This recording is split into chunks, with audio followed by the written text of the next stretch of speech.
जब आदमी नापाक होता है तो रब करीम उससे इबादत की लज्जत छीन लेता है। और अल्लाह की सबसे बड़ी सजा यह है कि किसी को सजदा न लंबा करना दे। रब करीम सबसे ज्यादा उससे नाराज है जिसको कुरान पाक के खोलने की तौफीक ना हो। सबसे ज्यादा रब करीम उस शख्स से नाराज है जो अल्लाह की बारगाह में झुकने की लज्जत छोड़ जाए। मेरे नबी पाक सैयद आलम अलैहिस्सलाम के सहाबा लंबी इबादतें करते थे, लंबी। किसी ने कहा था रूम के बादशाह थे कि ये मुसलमान फातेह क्यों हो जाते हैं?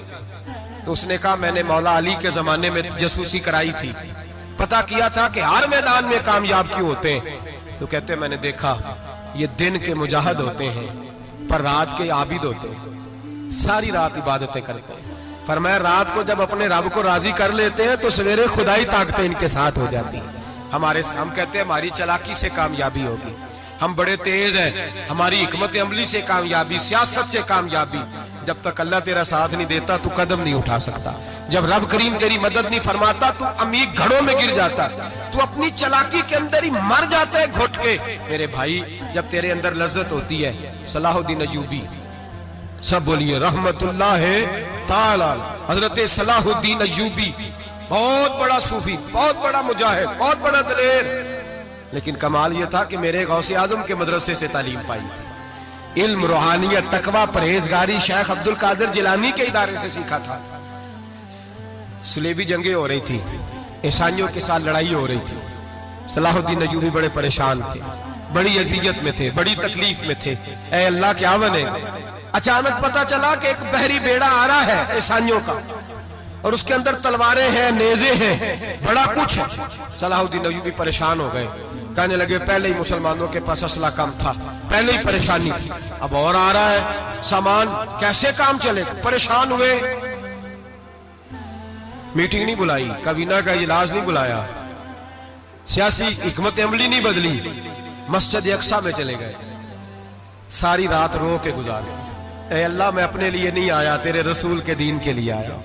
ऐ अल्लाह मुझे अपनी कोई फिक्र नहीं, तेरे नबी के दीन के झंडे की फिक्र है। खुदाबंदा ऐ अल्लाह तू मेरे नियतें, मेरे इरादे जानता है, मेहरबानी फरमा, मुसलमानों को कुव्वत दे, कुफर के दिल में रोब डाल दे। सवेरे सलाहुद्दीन अय्यूबी उठे, मस्जिद से बाहर निकले, एक नेक पारसा सूफी बुजुर्ग से सामना हुआ।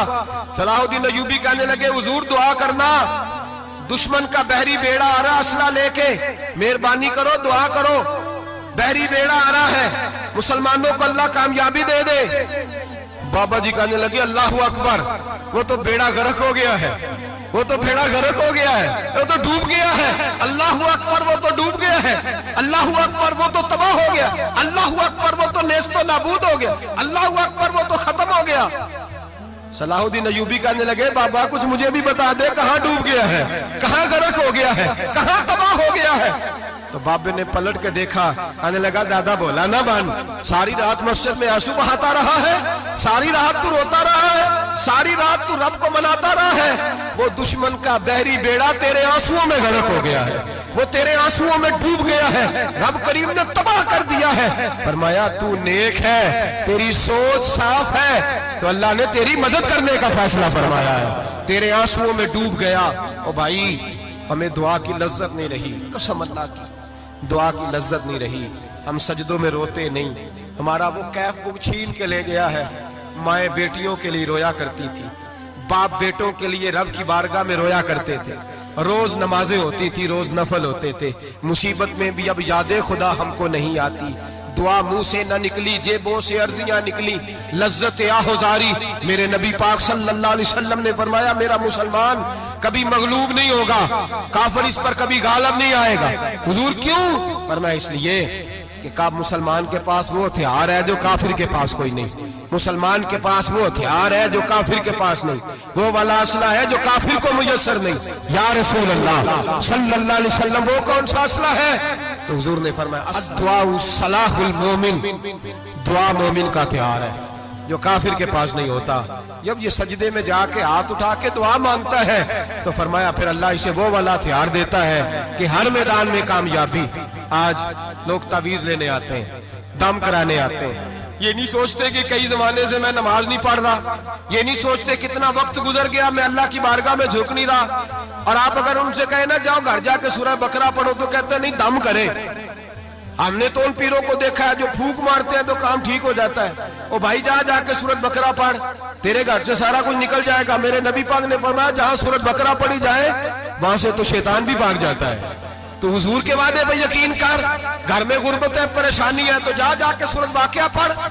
नबी पाक ने फरमाया जो सूरत वाक़िया पढ़ेगा रसूल पाक का वादा है घर में कभी फाका नहीं आएगा। कहते नहीं मुझे तो गले में रखने वाला तावीज दे दे जिससे हमेशा बरकत ही बरकत रहे। ओ भाई अल्लाह अल्लाह का रब करीम की बारगाह में झोंक। याद रखें सूफिया औलिया अल्लाह को मनाया करते थे, हालात बिगड़ते थे तो माफी मांगा करते थे, कहते थे हमसे कोई गलती हो गई तो ऐसा हुआ है।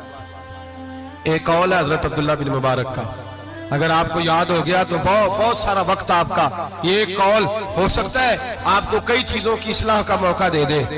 हजरत अब्दुल्ला बिन मुबारक फरमाते हैं मैं घोड़े पे बैठा हुआ था, मेरे घोड़े ने सरकशी की, मेरे घोड़े ने सरकशी की। वो थोड़ा सा टांगे उठाने लगा, थोड़ा सा इधर उधर होने लगा।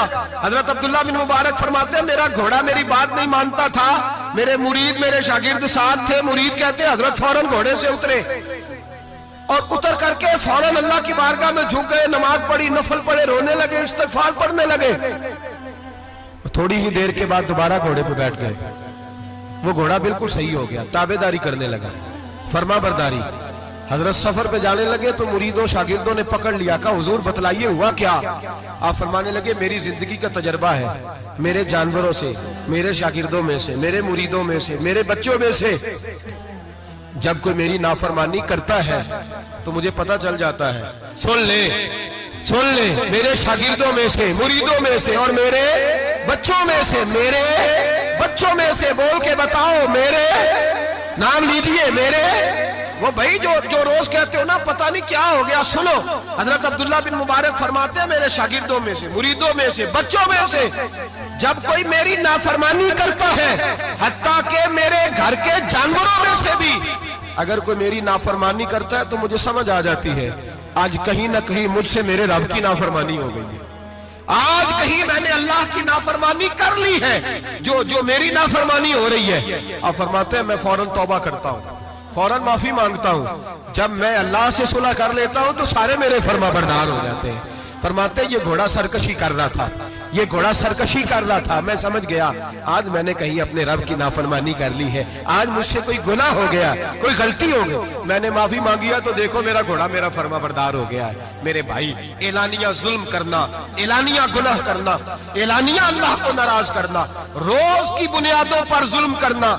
हम सुबह उठ के सोचे तो सही कि शाम तक वक्त गुजरता कैसे है, कितनी बातें हैं जिनमें झूठ है, कितने लफ्ज है जिनमें गीबत है, कितनी गुफ्तगू है जिसके अंदर गलाजत है, और फिर कितना रिस्क है जो हराम का है। एक साहब कहने लगे हजरत जी घर में बड़े दाम दरूद कराया, तवीज धागा कराया है, घर के कोनों से कोई रोता है, चिल्लाता है, कोई जिन्नात है। मैंने कहा अच्छी तरह तजर्बा कर लो, कहीं घर की वो बुनियाद हराम पैसों की न लगी हो, यतीमों का माल लग जाए तो चीखने की आवाजें आया करती हैं। अगर जुल्म से घर बने हो तो फिर वहां से खौफ आया करता है। अगर कहीं जुल्म का ज्यादती का पैसा लग गया है, अगर कहीं जाली दवाइयां बेच के पैसा कमा लिया है, अगर मुर्दा जानवर होटल पे बेच के पैसे कमा लिए हैं, अगर किसी के जज्बात कुचल के माल बना लिया है, लूट लिया है, फिर सुकून की नींद कोई नहीं, फिर सुकून की नींद कहां मुयस्सर आएगी। फिर रोज तू तड़पेगा, फिर रोज तू रोएगा। रिज्क थोड़ा हो, बरकत वाला तब होता है जब उसके अंदर हलाल शामिल होता है। अब तो मेरे भाई रिश्वत के माल को लोग चाय पानी कहने लग गए, अब रिश्वत के माल को मिठाई कहने लग गए, अब रिश्वत के माल को लोग जो है वो कहने लग गए ये तो तोहफा है। अब लोग कहते हैं लड़का 20,000 कमाता है और 40,000 ऊपर से भी बना लेता है, एलानिया कहते हैं, एलानिया वो जी सारा कुछ कर लेता है, बड़ी कमाई है। अब तो लोग उम्रे पे गए होते, उम्रे पे, और एक दोस्त मेरे कहने लगे उम्रे पे गया था, जिस शख्स का मैंने टेंडर जिससे पास कराना था वहां से मुझे फोन कर रहा था, मैं साइन कार आया हूँ, साइन कार आया हूँ, पर मुझे पैसे लेने का वक्त नहीं मिला, मेरा हिस्सा साइड पे रख देना, अल्लाह के घर में खड़ा है। आज भी कीती जाते हो, नाल लहू भी पीती जाते हो, खा के माल यतीमां दा भेज मसीती जाते हो, फट दिलां दे सींदे नहीं, टोपियां सीती जाते हो। नफ्स ते छुरी फेर दे नहीं दुंबे कीती जांदे हो फर्ज भुलाई बैठे हो ते नफला नीति जांदे हो दसो ते सही बुल्ले नूहे की कुछ कीती जांदे हो ये किस तरह का वतीरा अपना लिया है 50 लाख हराम का कमाया और उसमें से 10 लाख मस्जिद भी दे दिया कई करोड़ हराम का कमाया और उसमें से 10-15 उम्रे भी कर लिए